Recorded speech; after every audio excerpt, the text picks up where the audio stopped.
स्वर्गीय बाळासाहेब ठाकरेंच्या शेवटच्या भाषणामध्ये त्यांनी सगळ्याच शिवसैनिकांना उद्देशून सांगितलं होतं की माझ्यानंतर माझ्या उद्धव आणि आदित्यला सांभाळा। आता हे जेवढं आमच्या आदरणीय देवेंद्र फडणवीस साहेबांनी मनावर घेतलं आणि जेवढा उद्धव ठाकरेच्या स्वतःच्या भावानी त्याला सांभाळलं नाही तेवढं आदरणीय देवेंद्र फडणवीसजीने मुख्यमंत्री असताना मित्रपक्ष असताना आणि घरातला एक सदस्य म्हणून राजकारणाच्या पलीकडे म्हणजे राजकीय नात्याच्या पलीकडे जाऊन वैयक्तिक नातं जोपासण्याचं काम जे देवेंद्र फडणवीसजींनी केलं त्याची आठवण निश्चित पद्धतीने काल रात्री उद्धव ठाकरेंना आली असेल। ही जे उद्धव ठाकरेंची वाताहत, ही जे काही दिवस उद्धव ठाकरेला दिसत आहेत ह्याचं मुख्य कारणच एवढं आहे की आदरणीय बाळासाहेब ठाकरे सारखा माणसं परखण्याची आणि ओळखण्याची गुण हे उद्धव ठाकरेमध्ये नसल्यामुळे आज ते रसातळाला गेलेले आहेत। उद्धव ठाकरेच्या या वाताहतचे प्रमुख जबाबदार हे बाकी कोण नाही पण मातोश्रीमध्ये बसलेला किचन कॅबिनेट जे चालवतात तेच जबाबदार आहेत। ज्यांना उद्धव ठाकरेंनी पदं दिली, आमदार केलं, खासदार केलं, ज्यांच्यामुळे सन्मान्य राणे साहेब, सन्मान्य राज साहेब, मग एकनाथ शिंदे साहेब अशा सारख्या असंख्य निष्ठावान शिवसैनिकांना दूर केलं ते हे किचन कॅबिनेट चे लोक ज्यांच्या मागे 5 मतदार पण नाहीत त्यांना मांडीवर बसून त्यांचे लाड करत उद्धव ठाकरे बसले म्हणून त्यांचा हा दिवस आलेला आहे। उद्धव ठाकरेचे हे वाताहतचे जबाबदार 2 अनिल आणि तो भांडूपचा शकुनी मामा आहे। ज्या लोकांनी स्वतःचं दुकान चालवण्याच्या पलीकडे शिवसेना नावाच्या संघटनाला संपवून दाखवलं, उद्धव ठाकरेला पूर्ण बर्बाद करून टाकलं, बाळासाहेबांनी दिलेला शब्द ज्यांनी कधीच पाळला नाही या अशा नालायकांना उद्धव ठाकरे मांडीवर घेऊन बसले, त्यांना आमदार खासदार करत बसले। म्हणूनच तर कालच्या पत्रकार परिषदेमध्ये उद्धव ठाकरेला एकटाच बसायला लागलं। एकटाच बसलेला माणूस, हे नियतीचा खेळ आहे। स्वतःच्या वडिलांना औषधं वेळेत देणं नाही, स्वतःच्या वडिलांना म्हातारा आणि कुत्रासारखा घाणेरडे शब्द वापरणं, त्यांची योग्य शेवटच्या दिवसात सेवा न करणं, माणसं न ओळखणं, शिवसेना सारख्या संघटनेचा पावित्र्य न ठेवण्याच्यामुळेच आणि नुसता पैशाचा लोभ आणि स्वार्थ ह्याच्या पलीकडे कधी पाहिलं नसल्यामुळे काल उद्धव ठाकरेला एकटं झोपायला लागतंय, एकटं बसायला लागतंय।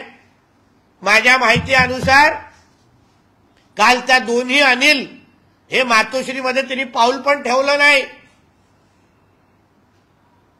हा संजय राजाराम राऊत बसलेला सामनाच्या ऑफिसमध्ये तिथे पेढे वाटत होता म्हणून उगाच आमच्या राहुल नार्वेकर असतील, आमचे भारतीय जनता पक्षाच्या नेत्या मंडळांवर त्या नावाने दगड फोडण्यापेक्षा तुमच्या आजूबाजूला जे काय सापांना तुम्ही दूध पाजत बसला होता त्या सापाने तुम्हाला संपवलेलं आहे. पक्षप्रमुख झाल्यानंतर किंवा जे पद तुम्हाला 18च्या नंतर जे काही 12ला नंतर 18ला हे झालं, त्याचे कागदपत्र बनवण्याची जबाबदारी कुठल्या अनिलची होती? कुठल्या अनिलने तुम्हाला न सांगता ह्या सत्ता संघर्षाच्या केस मधल्या ऍफिडेव्हिटचं एक पान बदललं? ह्या कुठल्या अनिलनी केलं? आणि ह्याच लोकांना तुम्ही, ह्याच लोकांच्या जोरावर की ह्याच लोकांच्यामुळे तुम्ही राणे साहेब, राज साहेब, एकनाथ शिंदे साहेब आणि असंख्य निष्ठावान बाळासाहेबांच्या शिवसैनिकांना दूर केलं. आणि आज ना तुम्हाला तुमच्या मुलाला जी आमदारकी मिळालेली आहे, संजय राजाराम राऊतला जी खासदारकी मिळालेली आहे, त्या प्रियंका चतुर्वेदीची जी खासदारकी आहे, ते एकनाथ शिंदे साहेबांच्यामुळे आहे. मूळ शिवसेना पक्ष हा एकनाथ शिंदेचा आहे.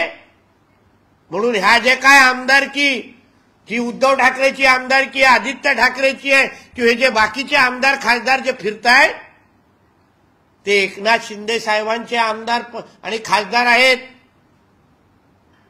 मग का तुम्ही काल सगळ्या या पदाचा राजीनामा कधी देणार?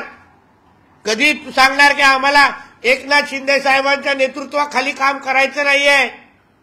त्या संजय राजाराम राऊतला सांगेन, अरे तू एकनाथ शिंदे साहेबांच्या पक्षाचा खासदार आहेस रे, कशाला गद्दारी करतो? दुसऱ्यांची मुलं कशाला मोजतोयस? तुझे कुठे कुठे मुलं नेमून ठेवलेली आहे जे तुला पप्पा बोलवतात, आणि तुझ्या घरच्या वाल्यांना ती माहिती तरी आहेत का? आम्ही पुरावे द्यायचे का? डीएनए टेस्ट करायला तयार आहेस का? म्हणून उगाच एकनाथ शिंदे साहेब किंवा आमच्या भारतीय जनता पक्ष त्या नेत्या मंडळींवर खडी फोडण्यापेक्षा, आणि हा संजय राजाराम राऊतला जेव्हापासून हा सत्ता संघर्षी केस सुरू आहे तेव्हापासून त्या नार्वेकरांवर जे अध्यक्ष आहे, जे लवाद पण होते, त्यांना धमकवणं, त्यांच्यावर प्रभाव टाकणं, त्यांना अपशब्द बोलवणं, एवढे एवढे पक्षांतर केलेले आहेत असं बोलणं. मग तू तरी तुझ्या घरच्यावाल्यांच्या निष्ठेने राहतोस का रे? की तू कुठे कुठे घर बदलत फिरतोस? हे जरा गोरेगावच्या रॉयल पामच्या रजिस्ट्री बुक मधून आम्ही काढलं ना. तो तू कुठे किती पक्ष की किती घरं बदलली आहेस त्याचे पुरावे पण आम्ही देऊ शकतो. दुसऱ्यांवर आरोप करण्या अगोदर तुझं चरित्र काय हे जरा महाराष्ट्राच्या जनतेला आम्हाला सांगायला लावू नकोस. आणि नार्वेकर, राहुल नार्वेकरजी हे की तुला डॉक्टर सपना पाटकर वाटल्या काय? फोन करून धमकी देणं, त्यांच्यावर प्रभाव टाकणं, शिव्या देणं, त्यांच्या घरावर दारूच्या बाटल्या मारणं, त्यांना घाबरून ठेवणं, आणि तुझ्या काय सगळ्या पद्धतीने ऐकत बसणार आहे आणि प्रभाव टाकणार, हे काय दमदाटीचं काय वाटलं काय? म्हणून उगाच थैथयाट, नसबंदी केल्यानंतर कशी थैथयाट होते तशी कालपासून थैथयाट चालू आहे. म्हणून उगाच थैथयाट केली तर उरली सुरली पण बाजूला होईल. आणि थोडीशी तरी लाज उद्धव ठाकरे, आदित्य ठाकरे, संजय राजाराम राऊत त्यांच्या आमदार आणि खासदारांना थोडी तरी लाज राहिली असेल तर, नाही आम्हाला माहिती आहे, नाहीतर एवढे नालायक नसतेच, पण थोडी तरी लाज राहिली असेल तर आजच्या आज तुम्ही सगळ्यांनी राजीनामा द्या, नाहीतर एकनाथ शिंदे साहेबच आमचे पक्षप्रमुख आहेत हे मान्य करा आणि जाऊन त्यांच्या पायावर लोळा. एवढी हिंमत असेल तर उद्धव ठाकरेला सांगेन, एवढी गुरुमी दाखवून आता तुझं मशाल चिन्ह पण तुझ्या